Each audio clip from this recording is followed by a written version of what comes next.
السلام عليكم ورحمة الله وبركاته. الله يفرج على الدكتور راشد بن علي أبو شريدة والدكتور هزاع بن علي أبو شريدة والفقير الله محدثكم فرجا عاجلا إنه القادر على ذلك، وكل مظلوم في بقاع الأرض، وينصرنا على الطقمة الفاسدة اللي خلقوا وهم عملاء ضد الأمة وضد الدين وضد الوطن نفسه.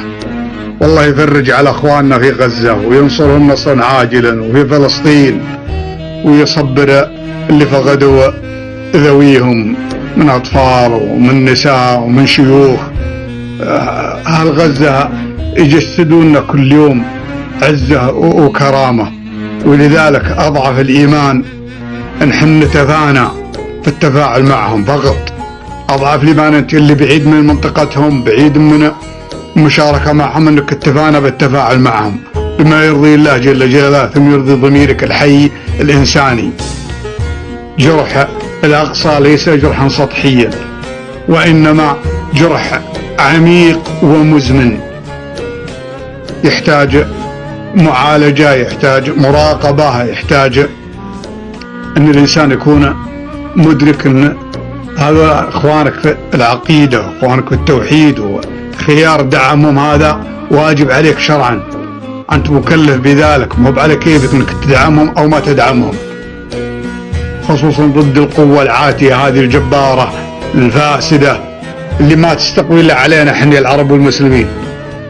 البوارج تحركت كلها ولا قدرت تروح عند روسيا، ولا قدرت تقرب من الشمالي، ولا قدرت تقرب من حدود إيران الدكة.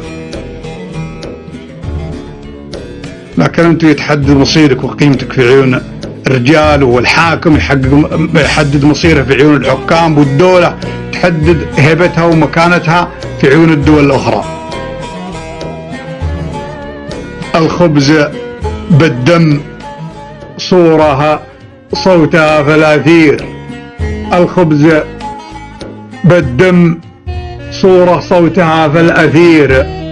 العالمي كان أقوى من جميع الجمل، كأنها أكدت للكون موت الضمير على عتبات أمه وعيها ما اكتمل. ما أقدر أكمل المشهد لجزءه الأخير، المشهد من أوله مخرجه كان ثمل، ضحى بكل الكوادر لجل يطلع مثير، فأصبح يصوره من دون طاقم عمل. مات جنين التفاؤل يوم حان المصير في بطن الأمة وأنا مذهول، فما العمل حتى ذكرت البشارة والنبي البشير، واني من الأمة اللي كل يوم تحمل، قد تنجب أبا جهل وتنجب أبا نصير، أحد يفرق شمل وأحد يجمع شمل. يا أهل غزة أليس الله بخلقه بصير؟ صبرا وإن كان حتى الصبر ما يحتمل، فليزرع الكهل